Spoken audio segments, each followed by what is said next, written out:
এটি একটি বাংলা খবরের চ্যানেল। খবর দেখতে হয়, না হলে পিছিয়ে পড়তে হয়। সঠিক খবর দেখার জন্য আপনারা এখন দেখছেন খবর 48 ঘন্টা। শনিবার বিকালে যাদবপুর লোকসভা কেন্দ্রের তৃণমূল কংগ্রেসের প্রার্থী সায়নী ঘোষ বারুইপুর পূর্ব বিধানসভা কেন্দ্রের অন্তর্গত বেগমপুর এলাকায় জনসংযোগ প্রচার করেন। এই কর্মসূচিতে অংশগ্রহণ করেছিলেন বারুইপুর পূর্ব বিধানসভা কেন্দ্রের বিধায়ক বিভাস সর্দার, বারুইপুর পূর্ব বিধানসভা ব্লক তৃণমূল কংগ্রেসের সভাপতি শ্যামসুন্দর চক্রবর্তী সহ বেশ কিছু মহিলাকে তেরঙ্গা বেলুন নিয়ে ওই জনসংযোগ যাত্রায় হাঁটতে দেখা যায়। সায়নী এই দিন মহিলাদের সঙ্গে সেলফি তোলেন, বাচ্চাদের আদর করেন, বাচ্চাদের দেওয়া মালা গলায় পড়েন। সেই সঙ্গে গ্রামের রাস্তা দুধারে মানুষ দাঁড়িয়েছিল, তাদেরকে হাসি মুখে কথা বলা এবং দুহাত জড়ো করে তিনি ভোটের জন্য প্রার্থনা করেন।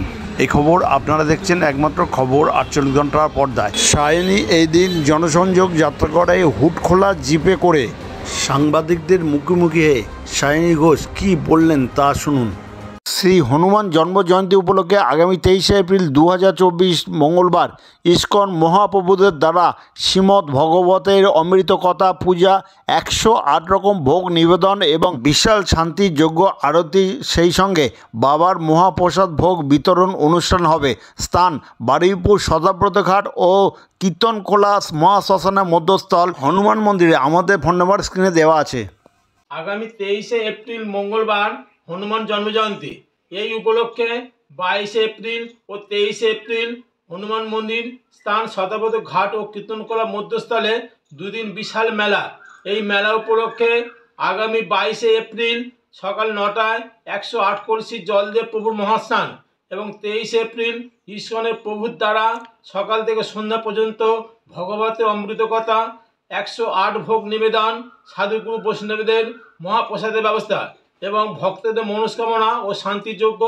আপনাদের উপস্থিতি ও সহযোগিতা আমরা একান্তভাবে কামনা করি এবং বিশেষ ঘোষণা, যে সকল শিশুদের জন্মদিন আমাদের হনুমান মন্দিরে নাম নথিভুক্ত করলে প্রত্যেকটা বছর সেই দিনেতে বাচ্চার মঙ্গল কামনায় আমরা পুজো দিয়ে দেবো।